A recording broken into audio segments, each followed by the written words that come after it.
Il y aura un avant et un après Navalny en Russie. Il n'y a aucun doute là-dessus. Oui, il y a eu une tentative d'assassinat d'Alexeï Navalny par les services russes. Alexeï Navalny est devenu le principal opposant à Vladimir Poutine et au système russe aujourd'hui. Ce n'est pas à l'origine un responsable politique, il n'a pas un parti derrière lui, c'est un blogueur, un homme qui dénonce la corruption, qui a eu un gros succès sur les réseaux sociaux, et parce que le pouvoir russe s'est acharné sur lui depuis des années jusqu'à l'empoisonner et puis maintenant à le mettre en prison, il est de fait devenu le principal opposant à Vladimir Poutine, la principale figure en tout cas de l'opposition au Kremlin.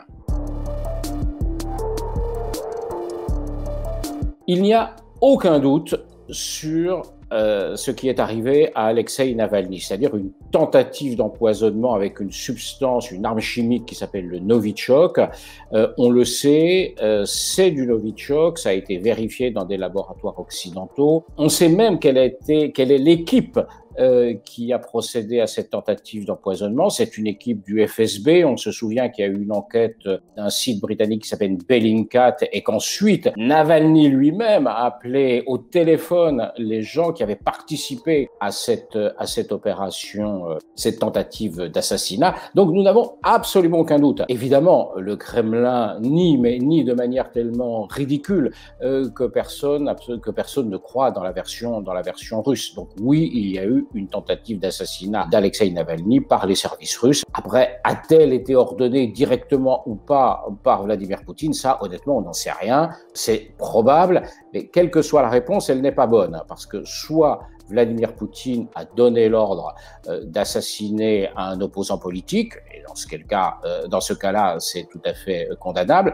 soit Vladimir Poutine n'a pas un contrôle parfait sur des gens qui sont capables d'assassiner un de ses opposants politiques, des gens dans ses services, et c'est une question aussi grave, donc de toute façon, il n'y a pas de bonne solution.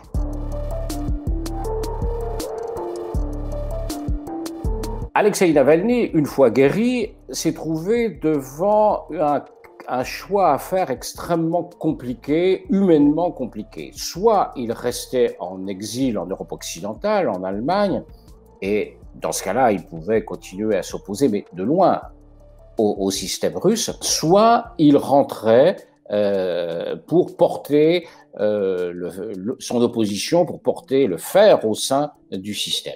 Il a choisi de rentrer. Évidemment, il savait qu'en arrivant en Russie, il serait arrêté. Il a été arrêté. Il est aujourd'hui en prison.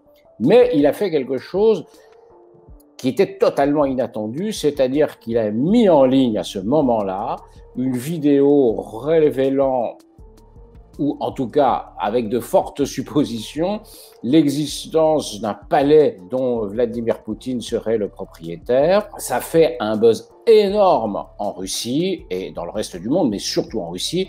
On estime aujourd'hui que cette vidéo a été vue par près de 100 millions de personnes. Elle a été vue 100 millions de fois. C'est énorme. Et donc, effectivement, il est aujourd'hui en Russie, en prison. Il risque d'y rester un certain temps. Ses collaborateurs, ses proches, sa famille sont également menacés. Il y a des fortes pressions. Un certain nombre seront vraisemblablement arrêtés, jugés. Bref, il y a une chape de plomb qui tombe sur lui. Néanmoins, il a produit un effet politique.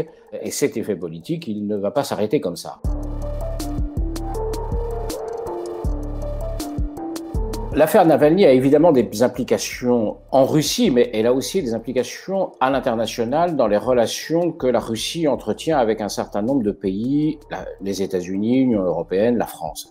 La France, on s'en souvient, avec Emmanuel Macron, avait tenté en 2019 de relancer le dialogue stratégique avec la Russie. Il avait reçu Vladimir Poutine au fort de Brégançon, dans sa résidence d'été. Il parlait d'une architecture de sécurité et de confiance en Europe. Évidemment, l'affaire Navalny ne favorise pas du tout ces projets, et donc on peut dire que, en fait, la crise politique liée à l'affaire Navalny a contrecarré les projets de la France de retisser des liens plus étroits avec le Kremlin.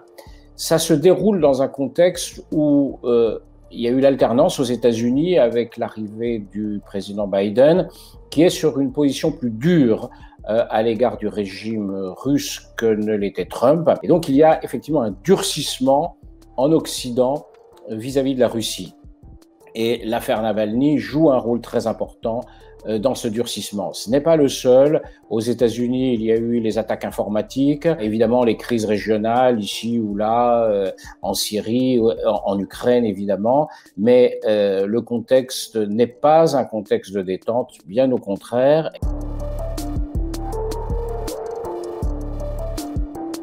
Il y aura un avant et un après Navalny en Russie. Il n'y a aucun doute là-dessus. C'est un personnage qui joue désormais un rôle important. Et s'il joue un rôle important, c'est parce que le Kremlin et les services de sécurité russes sont acharnés sur lui. Est-ce qu'il est une alternative au régime russe actuel, au Kremlin? Absolument pas. Navalny, ce n'est pas, je le rappelle, ce n'est pas un dirigeant politique. Il n'a pas de parti, il n'a pas de programme, on ne sait au fond pas vraiment ce qu'il pense, à part dénoncer la corruption. Beaucoup de gens disent même qu'il est plutôt dans une tendance assez nationaliste russe. Il a, par exemple, approuvé l'annexion de la Crimée, comme la majorité, l'immense majorité des Russes. Il était un temps proche de l'opposition qu'on appelle libérale ou pro-occidentale, mais il s'en est éloigné. Bref, il n'est pas un dirigeant politique au sens traditionnel du terme.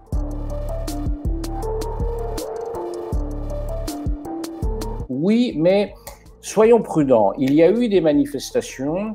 Elles auraient rassemblé de l'ordre d'une centaine de milliers de personnes au travers de la Russie. C'est beaucoup, en sachant que ces manifestations sont interdites, qu'elles sont donc réprimées, mais ce n'est que 100 000 personnes sur un pays de 130 millions d'habitants. Donc on n'est pas dans une vague de protestations énormes, et des manifestations de cette ampleur, il y en a déjà eu les années précédentes, donc il n'y a pas à ce niveau-là une rupture.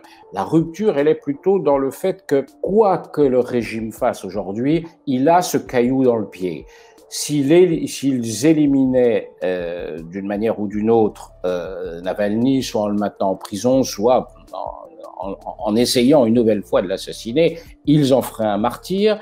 Soit ils le laissent faire, ils le laissent continuer son action de dénonciation de la corruption, et dans un moment où quand même il y a une usure du pouvoir du Kremlin, ça fait plus de 20 ans que Vladimir Poutine est au pouvoir, c'est pas bon signe. Donc oui, il se passe quelque chose, mais ce n'est pas le début d'une alternance politique, loin de là.